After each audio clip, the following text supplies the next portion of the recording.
my wife But said. yeah, it's, I don't know, once a couple, they think they're allowed, they all start coming.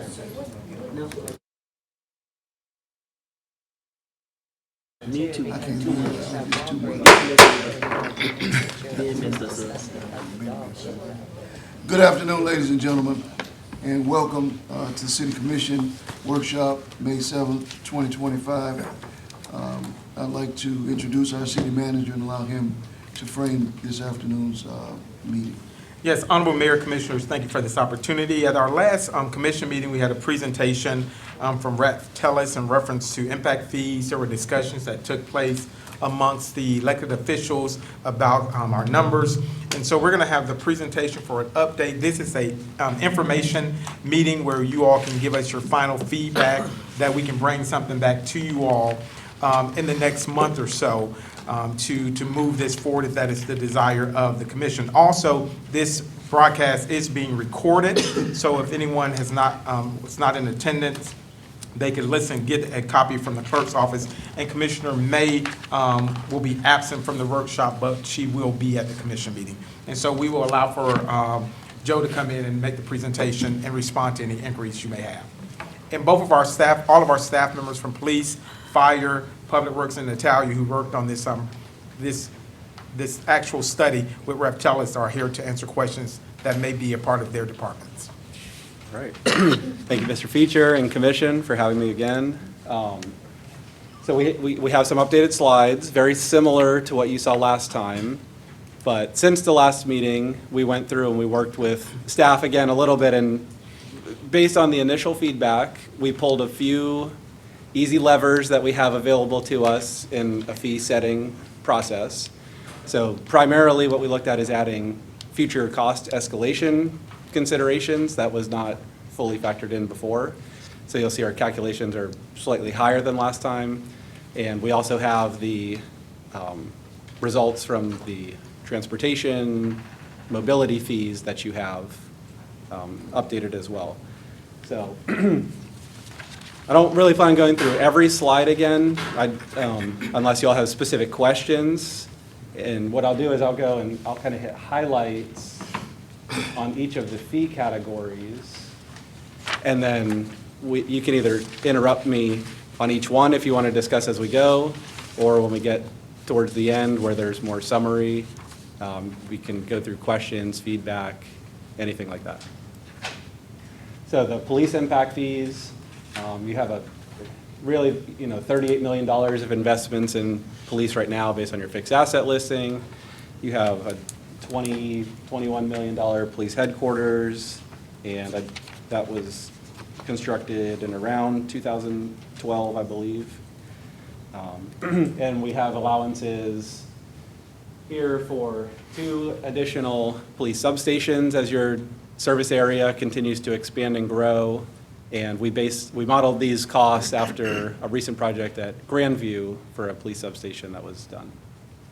And then future vehicles, as you're adding officers, we have the ability through an impact fee to fund the initial vehicle purchase for those new officers.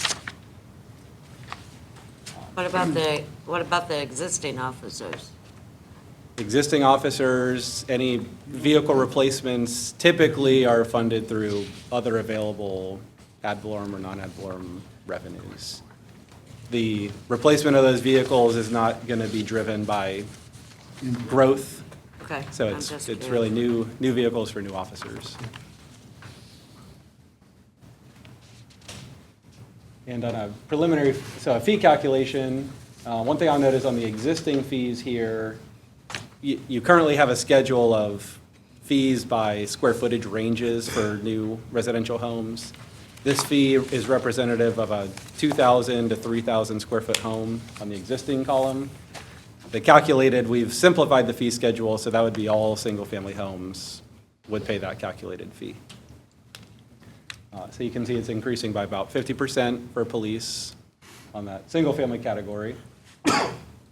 And on the non-residential, there's varying impacts, increasing and decreasing. And a lot of that, I think we discussed a little bit at the last meeting, is your existing fee structure and methodology is from 2006, 2007 timeframe. So using our current approach and information that's available, we have a slightly different mix and weighting for each of those types of developments. That's police. Fire. This is where there really is a tremendous investment happening. You have Station 1 that's undergoing a major upgrade and expansion. And based on, again, the growth of the service area, meeting response times, there's a plan for 2 additional fire stations. And to go along with those new fire stations, there's different vehicles to make sure that they're fully outfitted and have everything they need to respond appropriately.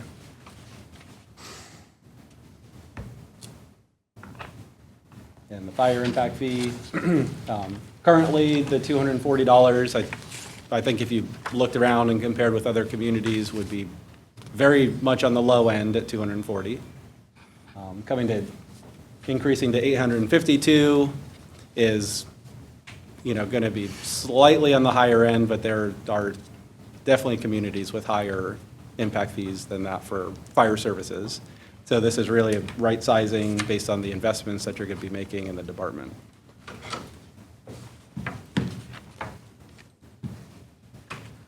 Parks, we've taken into account your recent master plan. I believe it was presented to you all in early April, and working with staff, we focused on the high priority projects that were identified in the master plan and brought the costs in for those projects. And one item to note for parks especially, but other impact fees as well, is if some of the projects change, that's not really a big deal. Like if we're saying we're going to be spending money at Live Oak Park, and then all of a sudden an opportunity comes to do a new park or a different park, you can substitute projects.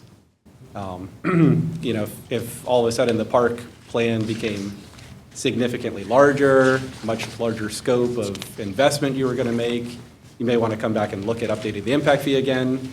But it does allow for reasonable, if you're using the funds generally as intended on expanding, upgrading park facilities, that's allowable. It doesn't have to be this very specific list.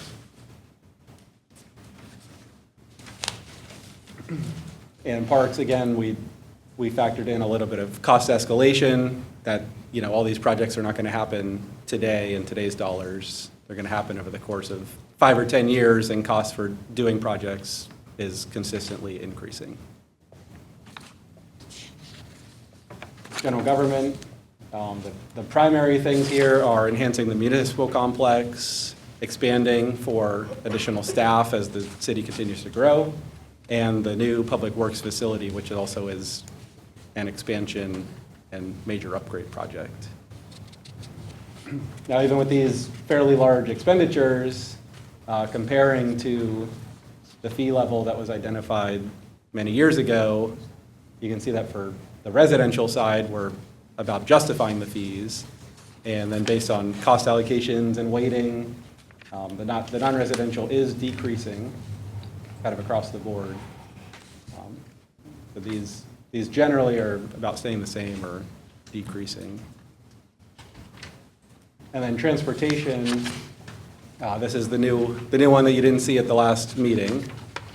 Again, we're working with a sub-consultant on these, and he worked closely with staff, and then we're here to present it for you. He took your current capital improvement plan. He also got various capital improvements that are going to be happening from the River to Sea TPO, Transportation Planning Organization. There's several projects that have matching funds for you all that are growth related. And really it's about $16 million of projects here. And on the fee calculation, you'll see that we are realizing some fee increases for transportation mobility as well. So in total, for a single-family home, fees $3,527. originating from a 2006, 2007 timeframe adoption, and a current calculation of $5,128. So an increase of about 45%. And next, we have some comparisons. So it's relatively local. It's generally Central Florida. You'll see one outlier at the bottom.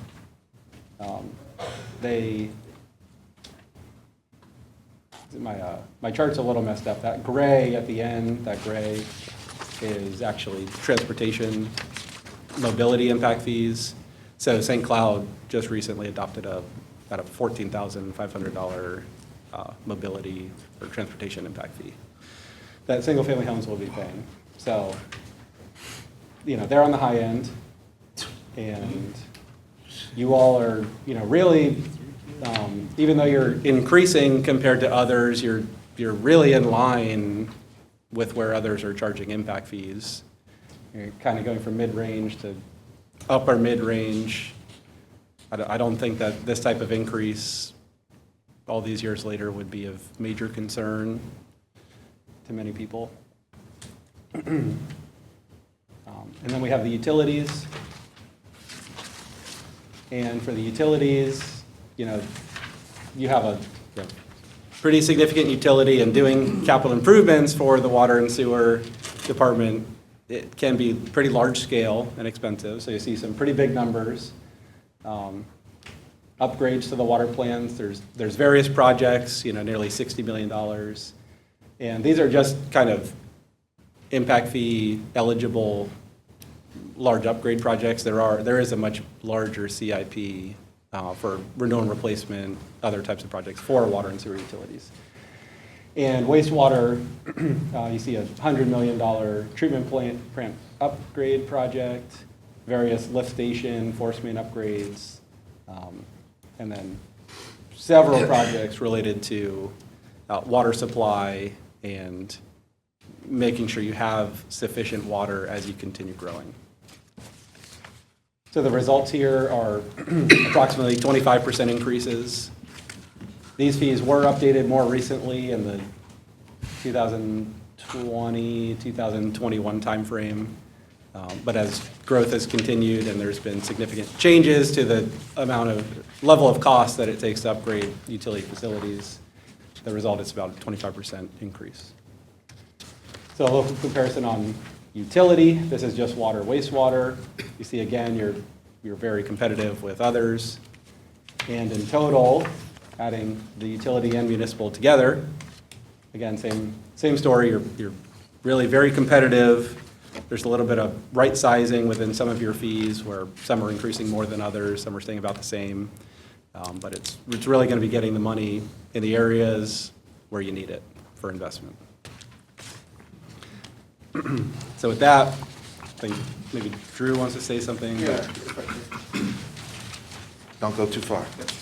So, based on the direction of the commission and tonight's discussion, how you decide to move forward, for those next steps, it would be 2 community meetings, which could be potentially held as early as, it's not on there, which could be held as early as the week of May 19th and May 26th. We were proposing a meeting to be held one meeting at the Schnebly and one at the Cherry Center. And during these meetings, we would explain the extraordinary circumstances that caused us to move forward with aggressive impact fee improvements. And then we bring that feedback, staff would bring that feedback to you, and as early as June 4th, we could have the first reading of the required ordinance, second reading being June 18th, and if adopted, 90 days following adoption, the new fees would take effect.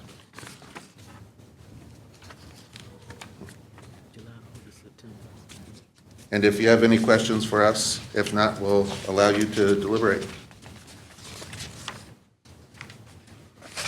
All right.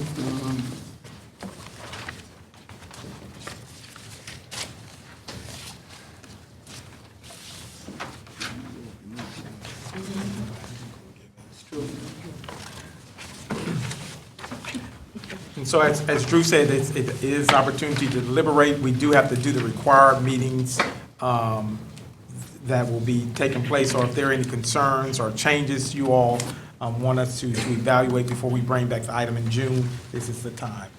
I do want to point out one thing for the benefit of the commission. So the timeframe that Drew mentioned builds in 2 public hearings, 2 readings of an ordinance, and a 90-day period after that for the ordinance to take effect, which takes you to, I think, mid-September. That date is important because the legislature adopted Senate Bill 1080, which if approved by the governor, would take effect on October 1st. And what that bill will do as of October 1st is it would prohibit a local government from increasing impact fee rates beyond the phase-in limitations, which first of all limit it to a 50% increase, and second of all limit the number of years you could phase that in if an impact fee hasn't been increased within the last 5 years. So basically, that would drastically change the upper limit of what you could increase these impact fees to if the ordinance that you are considering adopting is not in effect by October 1st. Which Has bill- no impact if it gets done before then. What bill is that, 1080? 1080, Senate Bill 1080.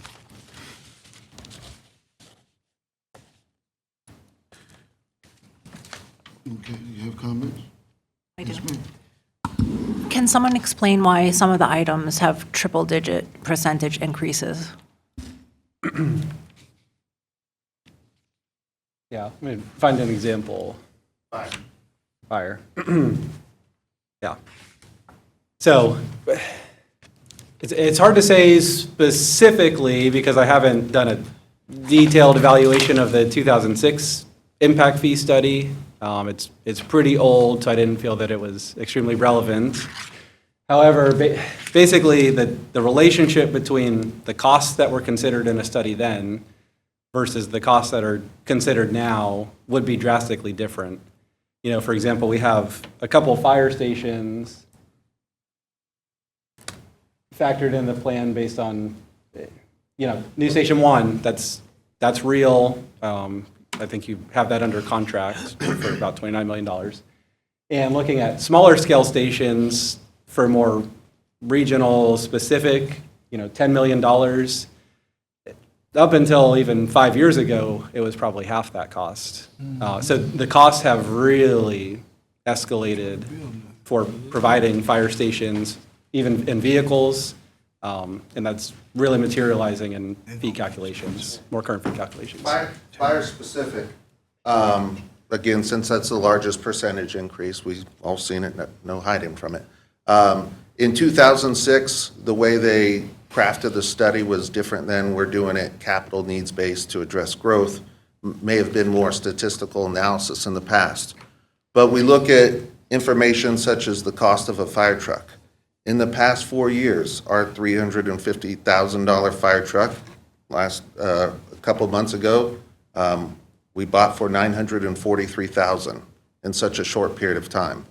The cost of construction also has dramatically increased. But one of those extraordinary circumstances that we've mentioned is our growth is rapidly growing outward as opposed to infill. What's that mean to us as a city? City service expansion. So if it were infill, we could expand an existing footprint building perhaps, but when we expand westward, parks, police stations, fire stations, all those capacity increases and make sure that they have the services necessary. So I think fire, from being historically on the low end compared to other places that I've evaluated myself, this places us more in line. I kind of wish it was in 2006 as opposed to today, but that's the reason for such a large increase in fire compared to others. I just wanted the residents in the audience to know that it didn't just happen overnight. And Yeah, these are some absolutely. of the reasons also. Thank you.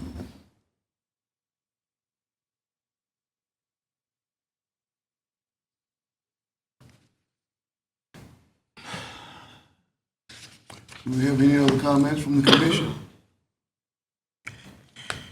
Well, you have no other comments. I don't think we have much of an option. We know we have a great need. When you talk 20 years of no change, status quo, and when you think about what happened between those 20 years, the markets collapsed, Great Recession, and then we as a community have had the explosion that we have waited on.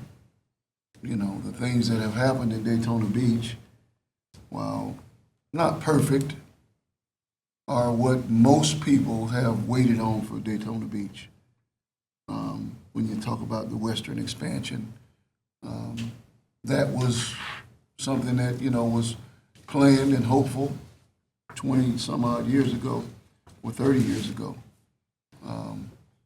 I remember when there was nothing out there, and my older brother used to hunt out there. So that has all changed, and we can't call it catch-up, but this gives us an opportunity to be where we belong. We didn't need explosive or expensive fees in 2010 because 2010 we couldn't attract anyone. No one wanted to come. As you all have heard me say before, we were the only city on the eastern seaboard for a number of years with negative growth rate. And that is not something that you want to be in when you are one of the world's most desirous destinations. 10 million people want to visit, but nobody wants to live. So that doesn't speak well. We're no longer that. So I believe that we now have the right and the responsibility to make these decisions for our future, posterity. So do we have any other comments or questions, or is anyone not in congruence with this plan? All right. All right, well.